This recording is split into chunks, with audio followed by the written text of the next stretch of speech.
I wouldn't know what to do with that.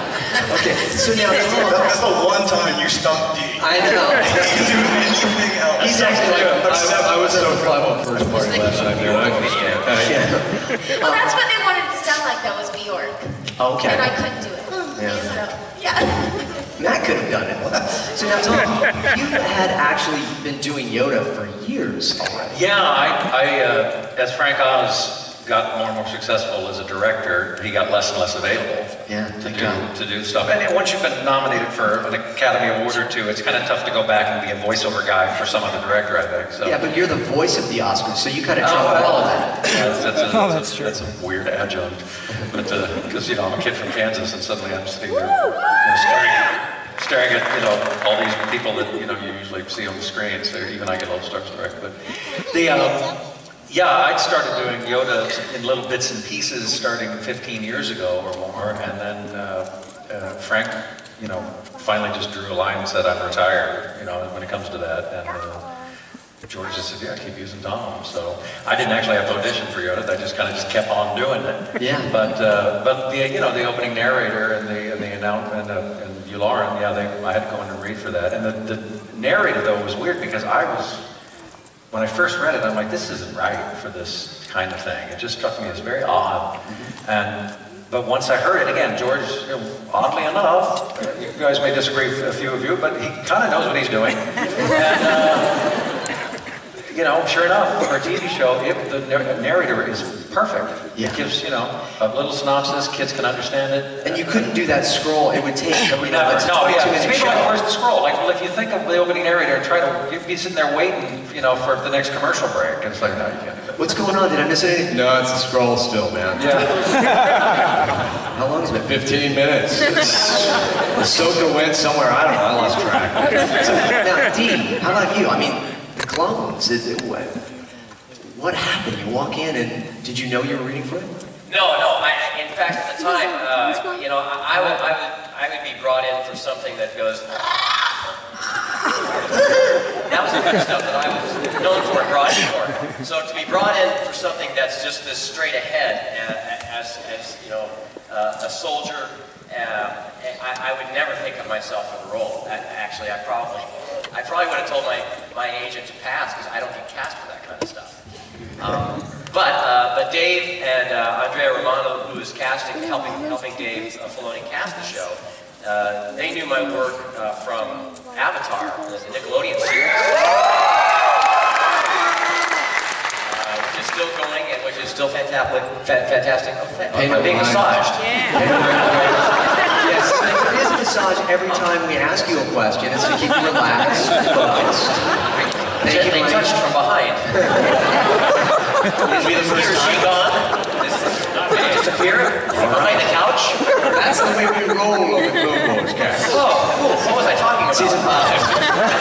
It's a whole massage season. What was I talking about? Well, anyway, Avatar still goes. Wonderful Legend of Korra. I'm very proud of that show. Which actually, there is another show where I played Tarlok. In that series, the first season of that, which is another, like Clone Wars, it is a straight-ahead dramatic character, not something I would normally think of myself doing. But I felt very proud about my work on it, and it's really fun to do something that's just straight down the line acting.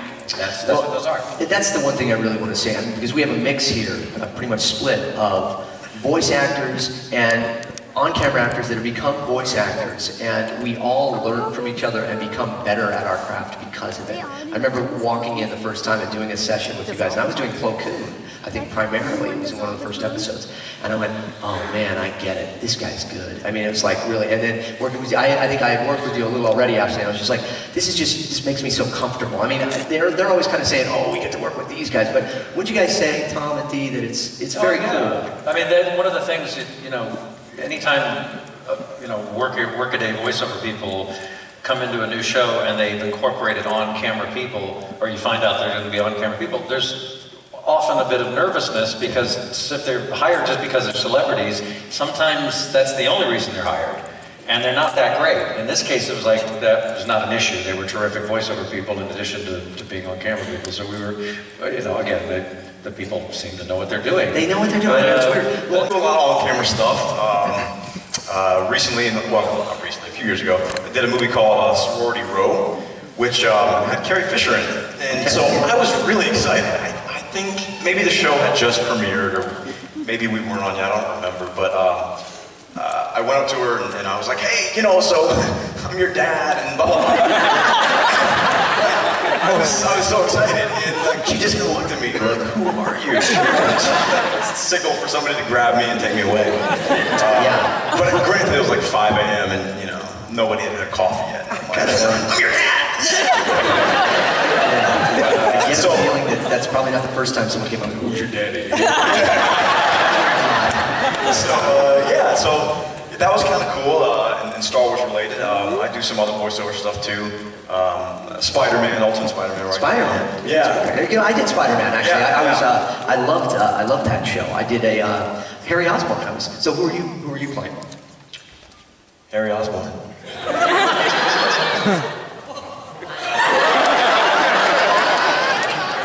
You want to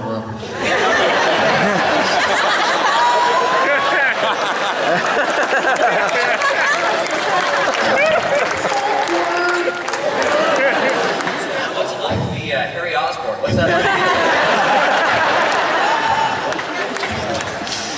Because that's a really key role. It's a really important role. I guess this just wasn't working out prior to that. No, that's how it goes. Unfortunately, that happens. Unfortunately. Well, you know, it was the Spectacular Spider-Man. Is what it was. Yeah, it was a different show, and that happens sometimes. Harry Osborn, playing Venom on that. But anyway, so doing some other stuff. So I did 3 episodes of Scooby-Doo, and I was playing a guy named Baylor Hotner, which is very similar to Taylor Lautner. This guy had back abs.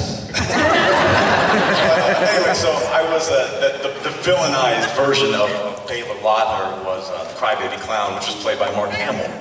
So I'll be interviewing him later tonight. Yeah, come back. I would love to. Yes. I'll come out and be like, I'm your dad.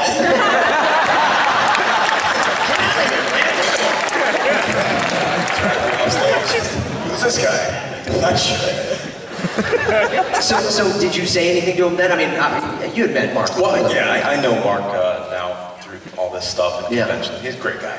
Yeah. Well, that's wild. Yeah. So now, okay, but Tom, I'm over here now, so I'll talk to you. I mean, you've been doing Star Wars for so long, and you've been involved in the world, like from Akbar to Yularen, and not just Yoda. What is it like when you're in? Because this is the hardest working man in voiceover, man. Like every time you turn on the television, my wife is like, you see, that's Tom, there's Tom, all the time, because it's so cool, and I love it. I mean, it is just the coolest thing, movie trailers and stuff. I was just watching, what's the new movie, the little furry kind of creatures, and it's not... Oh, well, it's Ted. I did all the trailers for Ted. Oh, okay. So that was a British, a lot of people didn't know it was me, because it was sort of a halfway between me and Patrick, and it was Ted, rated stop finding theaters everywhere. So halfway between me and Captain Picard.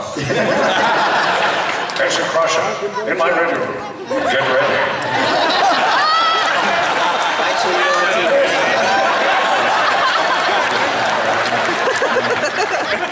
That's better.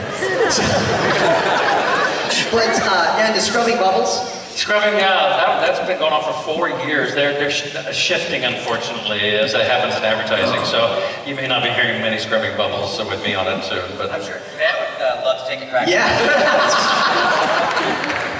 Oh man, but so yeah, I mean, how does that affect you when people find out that you're Yoda when you're in a session? well, it definitely is not a bad thing. I mean, it's certainly good PR when, because almost everybody I work with has either a personal love of Star Wars or they've got kids or, so, that's always kind of a cool thing. But to my credit, I don't pull that out of the hat at first. I wait till the end of the session and I say, oh, and by the way, you may care, not care, whatever, but if you, want something signed for the kids or something, I've got some nice pictures and stuff, so. Okay. But it is cool because about